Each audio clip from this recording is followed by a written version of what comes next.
All set? And it's 1:56. We'll call the meeting to order, and it's 5:56. Okay, the first item on the agenda is adjustments, and there will be one adjustment right before the bell on the, okay, and that will be bookkeeper payroll at central office. And that's right before the budget workshop. Yeah. And before that. Okay. Next is period of public participation. And I do not see anyone, so we'll continue.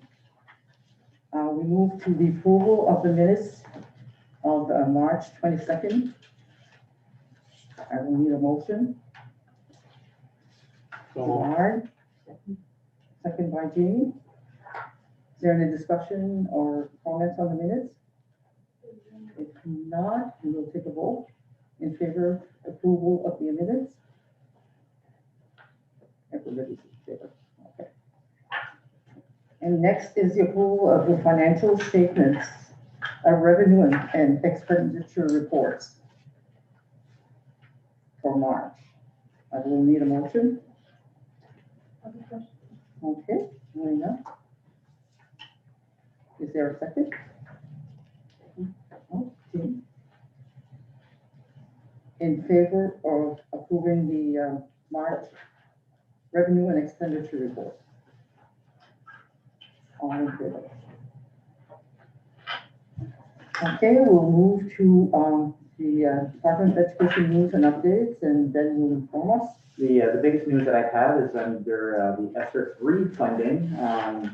This comes from the American Rescue Plan that was enacted last month, and it allocates roughly $411 million to the state of Maine. 10% of that is going directly to the department itself for their projects. So that leaves $370 million to the districts. They use the same allocation formula that they were used for CRF ESSER 1 and 2 funds.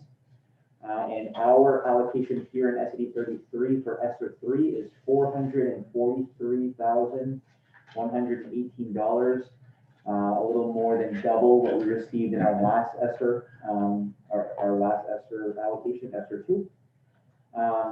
There's a few different rules with this one. Again, generally it's the same. All of the funds have to be spent according to our efforts to address the pandemic and anything that has impacted schools. But this one specifically identifies that we have to spend 20%, which is approximately $88,000, and that has to go towards addressing the achievement gap that has been created by students missing school. So the applications for this haven't opened yet, and we just finished your ESSER 2 application, and I'll get to that in the next agenda item. But with this one, once it does open, I already have your administrators thinking about projects specific to the 20%. That's going to, and that's a minimum of 20%. We could spend the whole allocation on addressing the learning gap, but at least 20%. So things like, summer school, vacation school. Later on in the agenda, I'm going to ask you to consider some positions for next school year that I think are going to be essential for both schools. And I'd like to say all 3 schools, but I think through 2 positions we can help all 3 schools in what our needs are specific to addressing the gap in learning. We've been very fortunate here that our loss of school time has been relatively minimal compared to a majority of the state and a majority of the country. We just happen to be in one of those clumps right now here at Wisdom, unfortunately. But generally we've had minimal interruptions. Our biggest interruption was last spring, where students were home from March 16 to the end of the year, and we've been catching up, but I think there's more work to do. So this funding here is going to be good until 2024. So we have the next 2 or 3 school years to kind of divide and conquer with that. Unlike we've done with the previous funds where we've spent really quickly in order to address things. I think we're good now. Where now we just need to be more mindful about, long-term plans with positions and that type of thing, so that we can address these things over the next few years. So I'll get into some of that later in the agenda. Okay. And we'll go on to the ESER 2 application. Yeah, your ESER 2 application has been submitted. It was filed on April 2. I did get correspondence this morning. Karen Kuzniak, who is the lead on the ESER applications, did call our office. I returned her call first thing this morning. And she had a couple of questions about the budgeting part of the application, where we put some funds under supplies. It should have been equipment and that type of thing. So I did correct those 2 or 3 very small issues. She did not question anything with regards to the employee hazard pay. So Lucy and I corresponded on that. I think there's enough of those going through now or being requested that they found a way to accept those. I'm hopeful. I would imagine that by now I would have got at least some inquiries on rewording, and I have not. I was hoping that she would correspond again by the time of this meeting with ultimately an approval, but I haven't heard anything finalized yet. So just to capitalize on what we've put as the major things, there's the hazard pay project that was in there. The laptop computers for our educators are in there. The clear touch displays for teachers are in there. That's the more modern smart boards that are going right in the classrooms. We've already done that with the Tech Center and Dr. Levac Elementary, so the remaining would be this school here. Classroom furniture for pre-K and K. Summer remediation, so we've already got a jump start on some summer plans and some April break plans. Clerical help for processing invoices related to this grant, so giving a few extra dollars for possibly Jackie to do some overtime on some clerical help on these invoices, because it is a lot of work to track all these grants. And then we have equipment for teachers and students, some headphones, PE equipment, music, scanners, calculators, cameras, microscopes. And I did give you the application so that you could review it and see how those projects were worded. As soon as I know if we've been approved, I'll let you know. Okay, thank you, Ben. You're welcome. Okay, next is the administrator's reports, which you had in your packets. Does anybody have questions or remarks on these?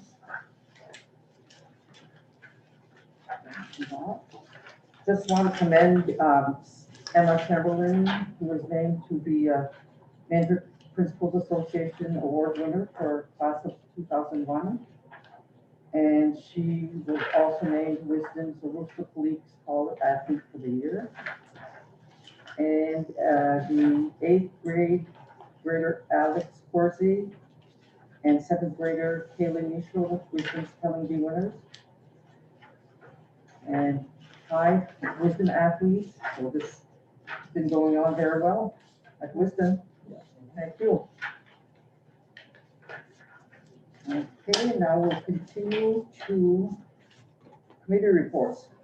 And we'll have the policy committee. And we have a second read of policy GBI and second read of policy GCSA-S. So I will entertain motion to approve these policies. The only thing I want to, that the chairman did mention on policy GCSA-S, there is a typo in the word fulfill in the last paragraph on page 1, missing an L, so that will be corrected. And then there's a formatting issue where it says page 1 of 4, page 2 of 4. Those are actually supposed to fall in the bottom of each page, so there's a few extra spaces that I pushed those down for the next pages. That'll be corrected when I publish it. Okay, so I'll entertain a motion to approve these 2 policies. Alex? And is there a second? Oh, Lena? Okay, are there any questions or comments on these policies? If not, we will take a vote in favor of accepting these two policies. All in favor?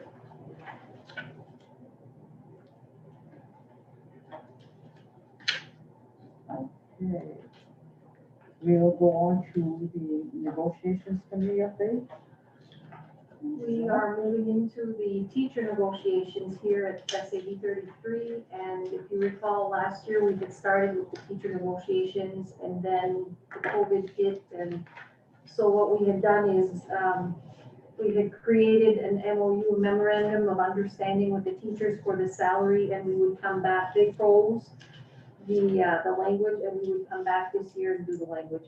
I would say we're about 80 to 90% completed on language, and we'll be doing that in the first week of May. So just an update. Okay, thank you, Giselle. Items of business, under new business. Okay, we have a retirement. We have a retirement announcement. There's a letter addressed to Mr. Fantasia. Dear Ralph, my time has come. As of June 30, 2021, I will be retiring from my position as bus driver custodian at Wisdom Middle High School in MSAD33. I've enjoyed my time here wearing all the different hats. Everyone will be missed. This is a hard decision, but a necessary one. I have been asked to train a replacement to take over my tasks. I can do this even after my resignation date. Sincerely, Dawn Potts. This is going to be a tough position to fill, and Dawn is a great employee, so he will be missed. He's right at his time. He's 71 years. He's 71. And he doesn't miss a day. So we'll need a motion to approve the resignation of Dawn Clark. Nope. Gerard? Okay, is there a second? Alex? Okay, in favor? All in favor? Okay. We will move on to resignations, transfers. We have one. We do have a transfer, and this actually occurred before Dawn announced his retirement, so it seems like everyone is just up and leaving Wisdom, but it just, because there was an open position at Dr. Levac, Adam Pelletier, who also works in this building, did speak to Principal Hallowell about his desire to be at the elementary level. Adam was my custodian at Madawaska Elementary when I was principal there, and he's an elementary guy. And you've heard him laugh, he makes the kids laugh, and he likes to be around with the young ones. So Cheryl has put together a recommendation letter for the transfer, and we felt that it should be honored. So we are going to approve the transfer. That being said, we're going to have 2 vacancies in this building for bus driver custodians. If you know anyone who doesn't even have to be bus driver cert, we'll get them there. We just need people who are willing to do the work, and it's important that we do fill these positions. So keep your mind open. Okay, so we'll need a motion to accept the transfer of Adam Pelletier from Wisdom to Dr. Levac. Okay, Elena. Is there a second? Jean? In favor? All in favor? We have had 2 people express interest. So that's something, we haven't got the application thing yet. Higher. Higher. We actually did acquire, we actually have a sub driver now. Mr. Blanchette will be able to help us out in times of need. So that's going to be tough, especially when the athletic season comes around and we have to use one driver to go take a team to Ashland and stuff. Yeah, real fights to run. So we're scraping by right now. Yeah. And if I can add on this, I'd like to commend Ralph for the finagling of the schedule that you've had to do, because for bus runs, it's amazing what you've done to try to get people to cover the runs. Well, I won't take too much credit. Don is the impetus behind all that. He's set the brain. He knows these routes backwards and forwards. And so replacing him is going to be, like Ben said, it's going to be almost impossible. Does he know they're gonna be our sub when he's retired? And he's But I think he says, we already asked him that, he says it's all the hassle to keep your license, Yeah, and that's why he just wants to be done. yeah. He just had his first grandchild this last year, so I think he's like that. He retired with a homestead. Okay, so we'll move on to new hires. We don't have any. Current openings. So ed techs and bus drivers, really essential that we try to get.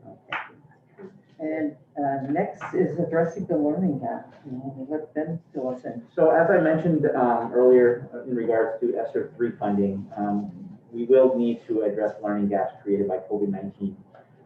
Both Mr. Fantasia and Principal Hallwell are proposing interventionists for each school in the district. Essentially, somebody to pull learners who have been identified as, the low, for lack of a better term, the low grade level norms based on their assessment that we give them, and work with them on interventions. A little bit different position in both buildings. In this building, it would be truly an interventionist and working in that capacity. At the elementary school, because addressing learning gaps at a younger age does require a different skill set. We're trying to do something, we're trying to marry the position of an interventionist with a student-centered coach.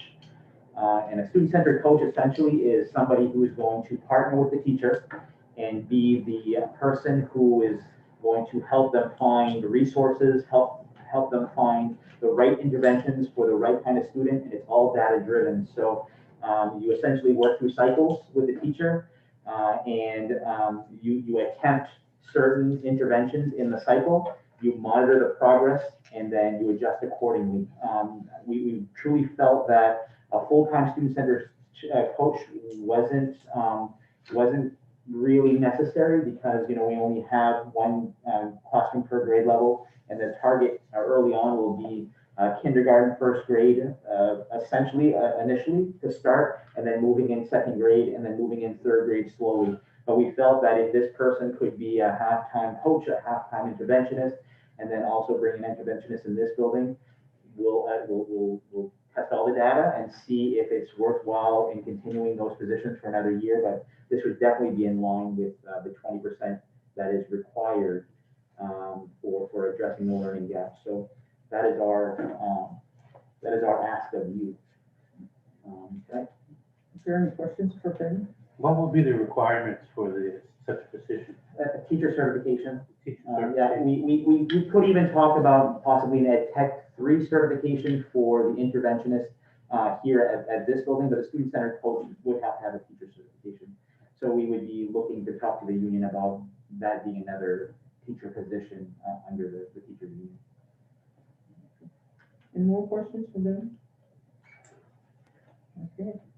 If not, we'll move And on. I don't know if Ralph or Cheryl want to mention anything, go to that and say, we need this, we have. I was actually gonna say that, I had requested this of Ben before COVID hit. We looked at doing that with possibly sharing one with Madawaska, but then, March 16th comes around, everything's just tossed up in the air, but now more than ever, the need is there. Yeah. At this level, it's all about credit recovery, right? So if they've fallen behind and you're on a 4-year track to get graduate, nobody wants to hear you got to do a 5th year high school. So, getting those interventions in place and getting that, really identified early is going to be essential. Where at the elementary school, if you can work with a teacher in a coaching capacity to bring intervention, the data on student-centered coaching is amazing, and Sharon Chassis is really the right person to advocate for this because she's done student-centered coaching strategies. She's taking courses, and I think she has a certification, a micro certification in it. She would essentially be the lead of that student-centered coach. The direct supervision, if you will, would be the curriculum coordinator, because we don't want the coach to have any identification as being somebody who's there to observe or evaluate. It's truly coaching. It's co-teaching. As I was saying, the data behind it shows that not only the kids that are getting the interventions benefit, but the entire class benefits, because those interventions are being cycled through and all the kids pick up on it. So I think it's going to be a benefit for everyone. workload on the teachers too, besides being more, they can learn from those coaches. Right now, we have the teachers who have the students who are, like, for want of a better word, below grade, will not be in the standard. So they're planning for the class, plus now trying to find all these other pockets of planning, and they're guiding their ed techs into helping these students. So this interventionist coach will help the teachers find resources too, will help the ed techs, even some trained ed techs on how to work with those students that they're working with. So I think all around it's going to hit all the key people, and the students will be benefited greatly from this. Okay, thank you, Cheryl. Is there anything else? Okay, if not, we'll entertain a motion to approve the addition of a student-centered coach interventionist at Dr. Lavac and an interventionist at Wisdom Middle High School for the 2021-22 school year. So, Gerard, is there a second? Second, Jean? Okay, any more questions? Okay, we'll take a vote in favor of these positions. Okay, all in favor? Okay, we've added the bookkeeper payroll at central office. Yeah, and Fill this in. yeah, we've, I've mentioned this to you, I think, a couple meetings ago, that when Karen left, and we tried to absorb the workload in sharing somebody in Madawaska, that was working okay initially, because the person in Madawaska who was doing that was Carol Albert, and Carol was very seasoned veteran in that. Carol has since left, and the new person in Madawaska is just that, a new person. And it's become very obvious that we're spread a little too thin. Had we merged into one central office, which can still be the goal, I think we could have shared the load a little bit easier. But now that we're still separate entities, and we're not quite sure on where that's going, it's really stretching Lucy thin as well. And so we really are truly advocating to bring that position back. So what we're asking is for you to approve a bookkeeper payroll specialist at central office. How many days and hours are we thinking? I think initially it will be closer to 40 hours a week, but as that person becomes familiar, it could dwindle down, depending on whether or not, once we have these, when we have these extra funds, there's extra work. Yeah. So it's eventually it'll be, between 30, 35 maybe, but initially I would recommend 40. These grants are extremely It takes a while to really train someone, not just, the likelihood of finding someone who has the school district background in the accounting is very slim. So you gotta train for the coding and the payroll system and the financial. It's very time consuming to train. Let alone your federal grants. The federal grants is, Are there any questions? So you're already contracting, time from Madawaska. So essentially, you've already got part of that funded. We just have to build in the rest of it for this purpose. Okay, so we need a motion to hire a bookkeeper payroll at the central office in Frenchville. Is there a motion? Gerard? Second? Alex? Any more questions? And if you can get a bookkeeper payroll specialist with a bus driver license.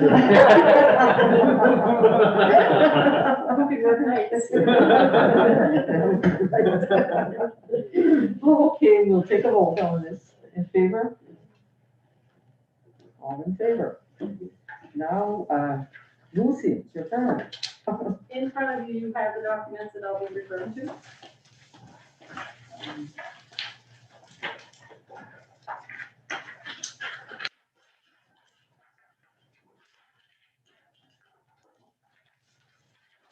This is the first draft where we actually bring in all the numbers and see where we're at initially, to see what kind of reductions or adjustments that we need to make and what our focus is going to be.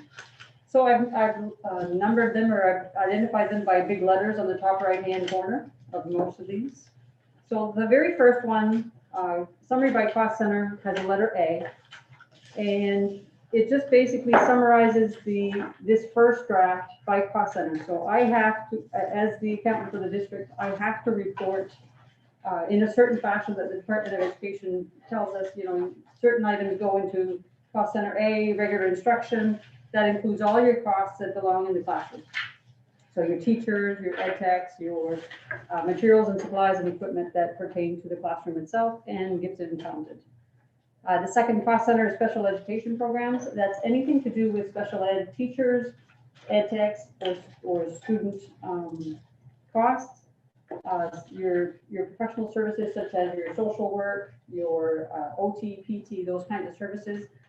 And this is in addition to or in coordination with the Title I funds and the local entitlement funds. Those we don't budget as part of this, just a special ed. That's part of regular budget. Section 3 or cost center 3 is career and technical education. That's the budget for St. John Valley Tech Center and all the programs within.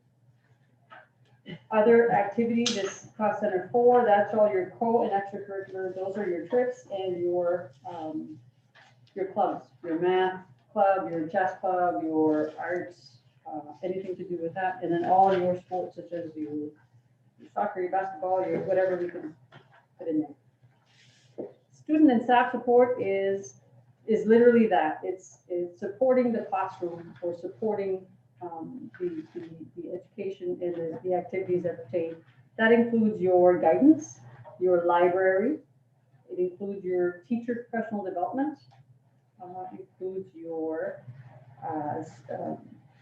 IT support, technology, and any assessments, so your NWEA and those kinds of costs.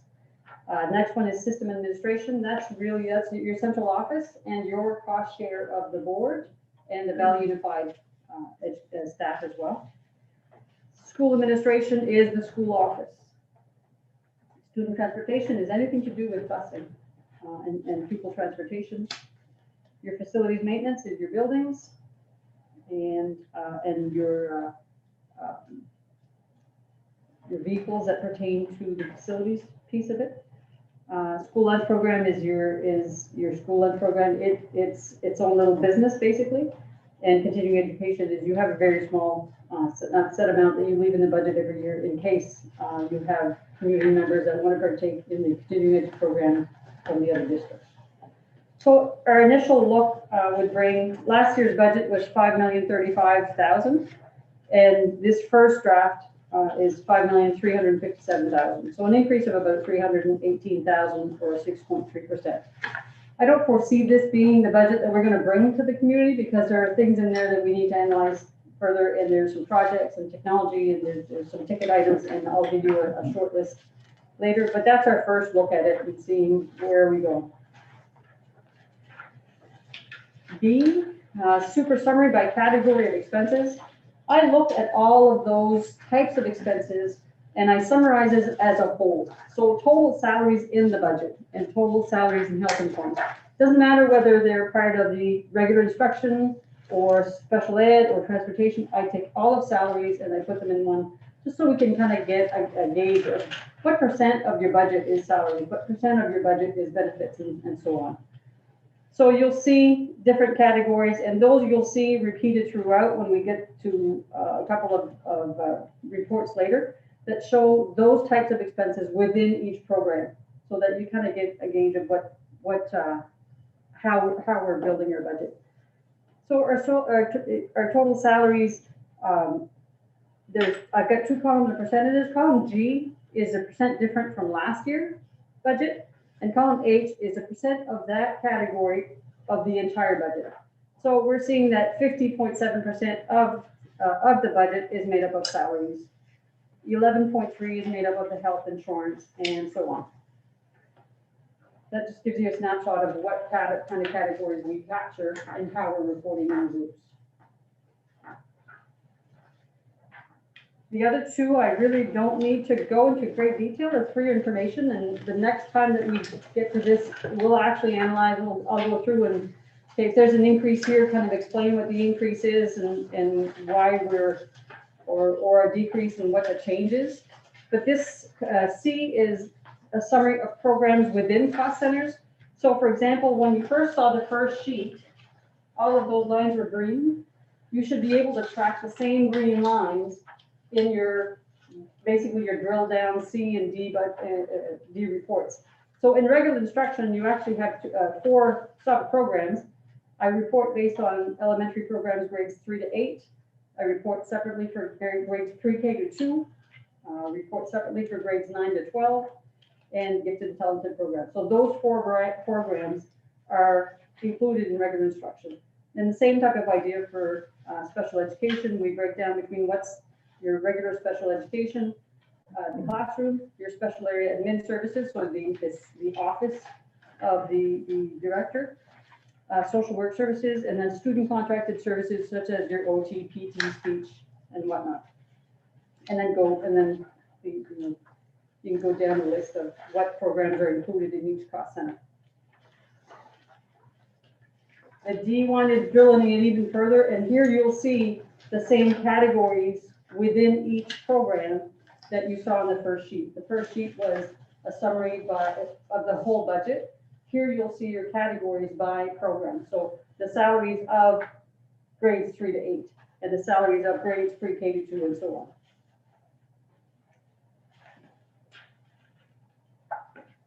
The next sheet we'll look at is sheet E. So once I build the expense side of the budget, I then have to identify where are the funds going to come from. And because we cannot plan to have a budget and not be able to figure out where are the funds going to come from, or if we're going to be able to come up with enough funds. It's not, it will not be accepted, and we can't bring to a referendum a budget without knowing where the funds are coming from.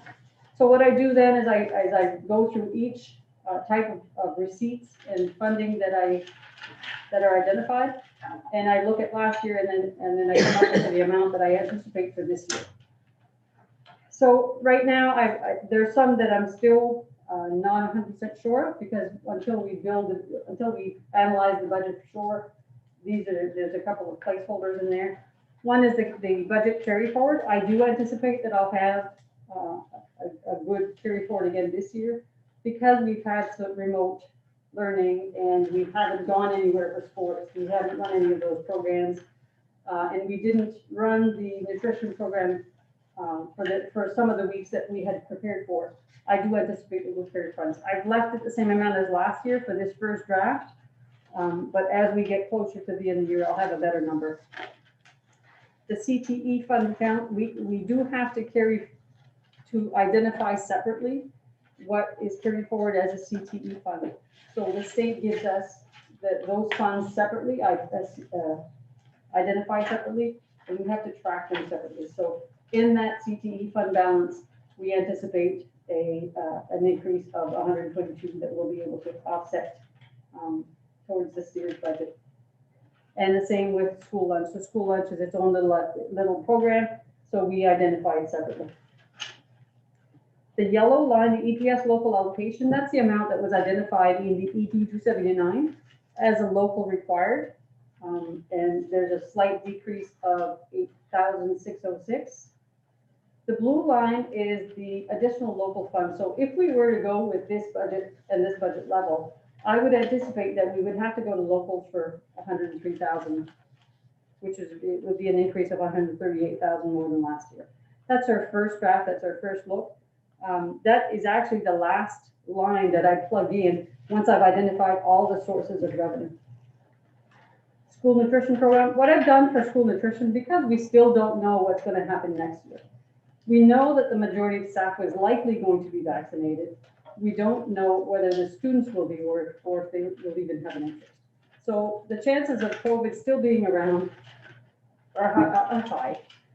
We don't really know what that classroom and what the next year is going to look like. So I have to kind of plan for it to be very similar to this year. So with school nutrition, I anticipate that we could run the same with the level of programming funding that we have planned for this year. continuing education, we always just leave a small balance there, and it's not collecting additional funds, it's just basically making sure there's a little bit of funds allocated there. Tuition and fees, we look at the students that we currently have enrolled in our program from the tuition unorganized territories, and we price them for next year. So you take out the graduates and you look to see if you have any pre-Ks that are registered. I've done that, unorganized, and then the secondary level. Other local, the transportation for tuition students. So what we bill for unorganized territories for busing. Last year we had put 40,000 towards, from the reserve account towards the bus. This year I do not have a bus in the budget, and so we will not need to use any funds to offset it. The interest on the CDs, our CDs are maturing. The interest rate is very, very poor at the moment. So the ones that are maturing, we're actually using to offset the carry forward that we had said we would use towards this year's budget. And the others we are setting aside in the money market. As they mature, we put them in the money market until we need to transfer the funds into our cash. Food service, I left the same amount as last year. Sales and refunds, same idea. The state revenue, EPS funding allocation, the state allocation on the ED 279 is actually $100,000 higher than last year. However, the CTE funding allocation is decreased. It was decreased considerably more, but Kevin made a good pitch and they have revised our ED 279 CTE allocation. And the other two amounts I've kept the same. They're both to do with the lunch program. So I'm anticipating, so we've identified that we can offset this first draft of the budget and where the funds are going to come from. And the next sheet we'll look at is the mill. So if we were to say today, okay, we're going to take this budget to referendum, what does that mean in terms of the mill rate? Last year's mill rate was about 8.35. This level of budget would, and the revenues identified, would bring us to a 9.22 mill rate. So a change in mill rate of an increase of 0.87. So a difference of 130, almost 131,000 additional to the locals. We're not ready to take it there. We're still early on. We did get an increase in our health insurance rate. They've increased by 4.08%. And this budget also reflects that we did salary adjustments for different levels of our staff. In particular, the ESP, where we adjusted their experience levels. We also adjusted the contribution that the employer is making, so that it's kind of offset somewhat. We still have some things to analyze, so we're not ready to take this to the town yet. So the last little sheet I have is there are some things in this budget that I anticipate we'll be able to address either partway through the Easter funds or to look further. I do need input from Giselle and Ben and Anne-Marie in terms of technology. I won't list these out loud because these are just for your information that these are included. And that these will possibly be able to help us reduce the bottom line that we will bring to the voters. So that's our first draft. We're not ready. We're not looking for an approval at this point. This was just to bring you up to date of where we're at today. Do you have any questions for Lucy? You said something about the CDs that are maturing, we're not renewing again because of the market. Right now, yeah. What we've done is we've had two, I think that there's 2 or 3 that are still good to go. They're still, they have a really good interest rate. The ones that are maturing, we've actually taken them, once they mature, you either have to reinvest them as a CD at, it was like less than 1%, or put them in the money market. And when we talked to the bank rep, they suggested leaving the money market for a bit to see what the interest rate's going to be. We do have, like, as part of last year's budget, we did have identified 500 some that we would use towards this year's budget. So as they mature, those are the ones that we're using those funds to be the contribution towards this year's budget.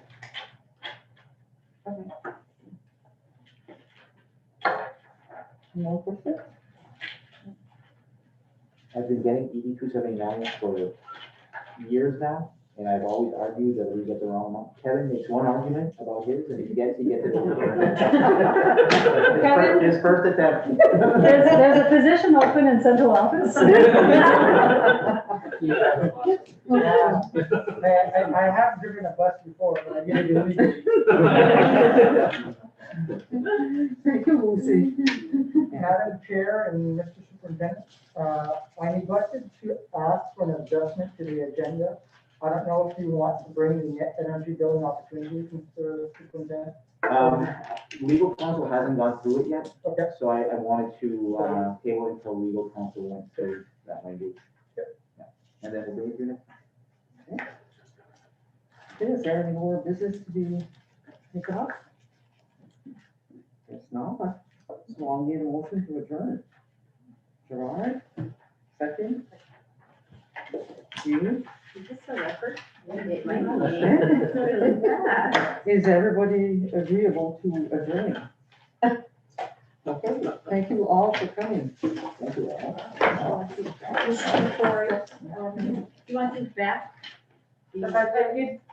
They probably don't have enough information for you to be able to analyze further. I just put them on my Facebook page, so. They're not ready for public inspection. So you can either hold on to them or hand them back. I just ask that you don't circulate them in the public. We'll give them the one that's final once we get there. This is Peter Ford. Yes. Could you give me the names of the two students that were the winners, the accolades that you gave to the students? There was Alex Percy and then a girl. Kaylee Bishop. Kaylee. Kayleita. I think I'll hold on. And Emma won the Aristocrat League Scholar for the year and the. And